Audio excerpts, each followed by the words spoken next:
Hello and welcome movie lovers. Hope you're doing well. In this video, we have brought for you. So, let's roll in. The movie begins with a hunter chasing a rabbit. He keeps shooting at it, but the rabbit escapes every time. Eventually, the rabbit runs towards a road. The hunter focuses, takes aim, and shoots again. But just as the shot is fired, the scene cuts and we are introduced to the main character, Akash, played by Ayushmann Khurrana. Akash is seen tapping his foot and it becomes clear that he is blind. He lives in a rented apartment with his pet cat Ronnie. Soon, we meet a girl named Bandhu, who often bothers Akash, asking for money. After dealing with her, Akash catches a bus and heads to a place called Musical Top. There, it's revealed that he's preparing for a music competition and is also meeting his music director. To make ends meet, he gives music lessons. In another part of town, there's a scene at Shami's house. Shami lives with her husband Pramod. Shami is much younger than Pramod, who was once a popular actor in Bollywood. He had fame, money, and success in his younger days, and that's how he ended up marrying someone like Shami. Back to Akash. While crossing the road, he bumps into a girl named Sophie who's riding a scooty. She feels bad for hitting him and keeps apologizing. She offers to take him out for coffee to make up for it. At the coffee shop, Sophie finds out that Akash is not just a good musician, but also has a great sense of rhythm. Impressed by him, Sophie takes Akash to her father's restaurant, where they need a skilled piano player. Akash plays the piano beautifully, and Sophie's father is really impressed. He immediately hires Akash to perform at the restaurant. After dropping him home, Sophie asks Akash how he lost his eyesight. Akash tells her that he was hit on the head by a cricket ball when he was a child, and that's how he became blind. But when Akash is alone, he removes his special contact lenses. This reveals the truth. He can actually see. He's just pretending to be blind. The next evening, Akash is invited to perform at the hospital in front of the national team. Sophie helps him, and Akash gives a wonderful performance. Everyone enjoys his music. Among the audience is Mr. Pramod, who is very impressed by Akash's talent. Time passes, and Akash and Sophie grow closer. Their friendship slowly turns into something more. Later, while Akash is performing again, Pramod approaches him and compliments his playing. He tells Akash that he plays wonderfully and wants to.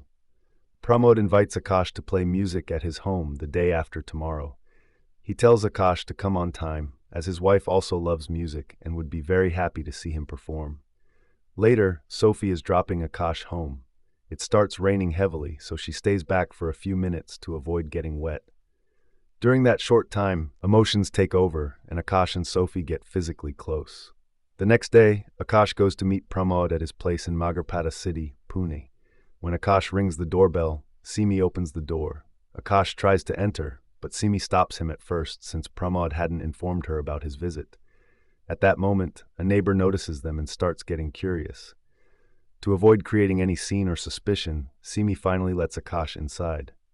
She makes him sit by the piano and says Pramod has gone out and will return in about 10 minutes. She asks Akash to play something in the meantime. As Akash starts playing, he suddenly sees something shocking, a dead body lying nearby. Since Simi believes Akash is blind, she has no idea that he can actually see. Akash wants to know more without raising suspicion, so he asks to use the bathroom. There, he finds out that the dead body is none other than Pramod. To make things worse, there's another man in the house, a police officer. He could have shot Akash then and there, but since he thinks Akash is blind, he doesn't react. It becomes clear to Akash that Simi and the police officer are both involved in this crime. They've killed Pramod together. Akash returns calmly and pretends as if nothing happened. He sits back at the piano and casually asks if the 10 minutes are over and if Pramod is coming back soon. Simi plays an old audio recording of Pramod and says he's still busy and won't return quickly. Hearing this, Akash decides to leave the house, but he doesn't go straight home. He waits nearby and notices that the same police officer from the bathroom drives off with something, looking suspicious. Shaken by what he saw, Akash goes to the police station to report everything. But unfortunately, the officer he meets is the same one involved in the crime. That officer quickly realizes that Akash is not really blind and must have seen everything. Akash, thinking quickly, pretends he came only to report that his cat Ronnie has been missing for 2 days and he's worried. He tries to sound casual, but the officer isn't convinced. Something feels off to him. That's why he decides to visit Akash's home himself. Akash continues acting blind so convincingly that even the police officer starts believing he's actually losing his eyesight. The scene shifts to the next day. On TV, news reporters announce that Pramod has been arrested, but people around believe that he was actually murdered. Akash is called in for police questioning. There, he meets Dani, the daughter of Pramod's first wife. This is when we find out that Simi and Inspector Manohar had killed Pramod and stolen a huge amount of money from him. Pramod had figured out their secret, and that's why Manohar killed him. The next day, Pramod's funeral takes place. During the ceremony, the old lady neighbor starts telling the police about what she had seen. She points her finger directly at Manohar. Akash is also at the funeral, and the woman requests Simi to teach him piano. Akash agrees, and they share a quick kiss. The next day, Akash visits Simi's house again, but this time he sees something horrifying. The old woman has been pushed from a height and is now dead. The police arrive soon after, but they quickly dismiss the case, calling it an accident. Akash, now disturbed by everything happening, rushes to his workplace and calls Sophie to tell her everything. While he's talking, Bandhu, the young girl who always lingers around, notices him. She sees how quickly and confidently Akash climbed the stairs and moved around. This makes her suspicious, so she secretly records Akash's movements. Later, Bandhu watches the video and realizes the truth. Akash isn't blind, he's been pretending the whole time. Soon after, Simi arrives at Akash's home. He asks what she's doing there, and she replies that she had gone to the temple and brought some prasad holy offering for him. Then, she requests a cup of coffee. While Akash prepares it, he notices that Simi secretly puts something in one of the cups. He understands right away that the coffee is poisoned. To protect himself, he pretends nothing is wrong and accidentally spills the coffee on purpose. That moment confirms to Simi that Akash can see, and she slaps him hard on the head, shouting at him for pretending. Akash finally tells her the truth. He says that he was preparing for a music competition and had been experimenting with the idea that blind musicians might be able to play from a deeper place emotionally. He started acting blind to connect with music better. It was nothing more than a creative experiment. While they're talking, Akash suddenly feels dizzy. The prasad Simi gave him earlier was drugged. He faints. Soon after, Sophie arrives at Akash's place. But before she can reach him, Bandhu stops her and shows her the video proving that Akash was never blind. Sophie is shocked and angry. She rushes to Akash's room and starts knocking loudly on the door. Simi opens the door and creates a false impression. From the way the room looks, it seems like she and Akash were physically close just moments ago. Akash is lying unconscious on the bed. Sophie is heartbroken and furious, assuming the worst, and walks away. When the drama ends and everything calms down, Akash slowly regains consciousness. But as he opens his eyes, he realizes something horrifying. He can no longer see. This time, it's real. Simi has actually damaged his eyes, and now Akash is truly blind. Akash had completely lost his eyesight. Simi had done this on purpose. She blinded him for real. Her goal was clear: make sure Akash couldn't go to the police or media with the truth. After all, who would believe a blind man without proof? Akash was now stuck. He had no idea what to do next. Meanwhile, Manohar went to meet Simi at her house. She told him proudly that Akash was now completely blind. But Manohar wasn't satisfied. He said just blinding Akash wasn't enough. He could still be a threat. They needed to get rid of him for good. Angry and worried, Manohar stormed over to Akash's place to finish the job. Akash, sensing danger, tried to protect himself. A fierce struggle broke out between the two. Manohar tried to shoot him, but Akash managed to escape and ran out of the house, heading toward the main road. The next day, Akash wakes up at the gates of a hospital. A man named Dr. Swami greets him and says he found him lying on the road the previous night and brought him in.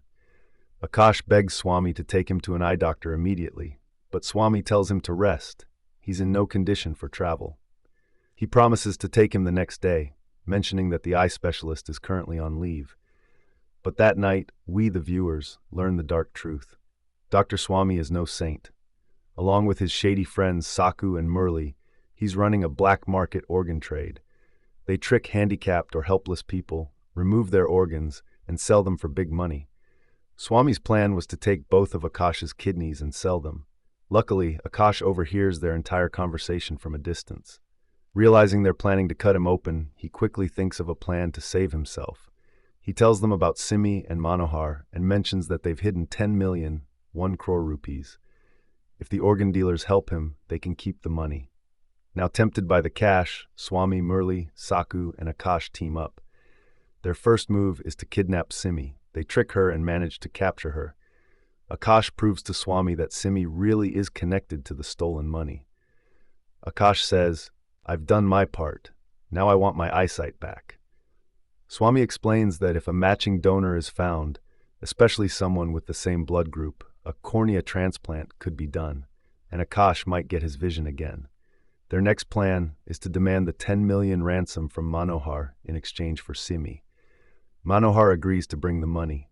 Everything seems to be going according to plan, but as Swami steps out for some work, Saku and Murli double-cross him. They tie up both Akash and Simi. Turns out, these two had their own greedy plan all along. They wanted to run away with all the money for themselves. Meanwhile, Manohar arrives at the drop point. At first, things seem calm, but Murli, who has been planning something extra dangerous, makes his move. A brutal fight breaks out between Murli and Manohar, and that leads to the next big twist in the story. Murli gets badly injured during the fight with Manohar. The others quickly put him in a tempo and rush him to the hospital. But sadly, the doctors tell them that Murli had lost too much blood. They couldn't save him.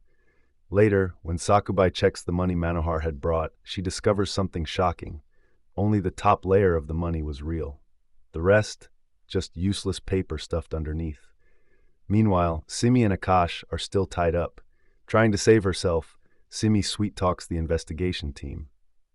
She offers them a lot of money and even promises Akash his eyesight back, if they release her.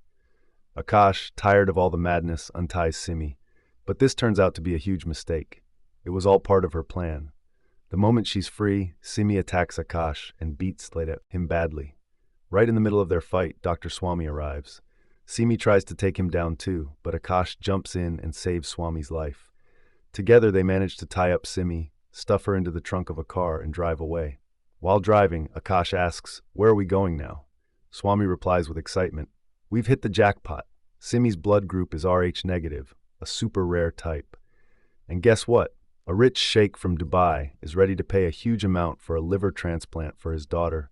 We're going to the airport. A private jet is waiting." Swami also tells Akash, "You made this happen. I'll give you 1 crore as a thank you." But Akash refuses.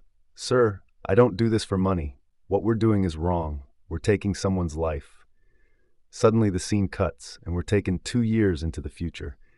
Now we see Akash sitting in a cozy European cafe, performing music. He's still blind, using a walking stick. Sufi is also in Europe and hears the music. Surprised and happy, she joins Akash, and the two sit down for coffee. Sufi asks, "How did you end up here, from India to Europe?" Akash begins telling his story. Flashback begins. Back in the car with Dr. Swami and Simi in the trunk, a loud thumping sound starts coming from the back. Swami stops the car and goes to inject Simi to keep her unconscious. But Simi turns the tables. She injects Swami instead and takes control. She overhears that Akash's liver is about to be stolen, so she pulls him out of the car. But just as she tries to put him back into the trunk, a bizarre twist happens. Remember the movie's opening scene? The one with the farmer chasing a rabbit? We're back there. Simi is driving toward Akash to kill him, but the rabbit darts into the road and slams right into her car. She loses control, crashes terribly, and dies on the spot. Back in the present, Sufi looks at Akash with concern. She says, "Maybe I should have trusted the doctor and helped you get your eyes treated." Then she leaves. But the moment Sufi walks away, something unexpected happens. Akash kicks an empty can on the road. Wait, what? That kick tells us something. Akash can see again. So what really happened? It turns out the whole story Akash told Sufi was a lie. In reality, Akash and Swami did remove Simi's liver and sold it. With the 10 million they earned, Akash got his eyesight back. And just like that, the film ends. leaving us stunned, amazed, and full of questions. This movie is so brilliant presented that it keeps playing with your mind. Was Akash always pretending? Did he truly go blind? Was he lying in the end too? It's a wild ride with dark humor, shocking twists, and clever storytelling. Thanks for watching, and hope you have enjoyed this. See you in next amazing video. Till then, take care and best wishes, but don't forget to like and subscribe.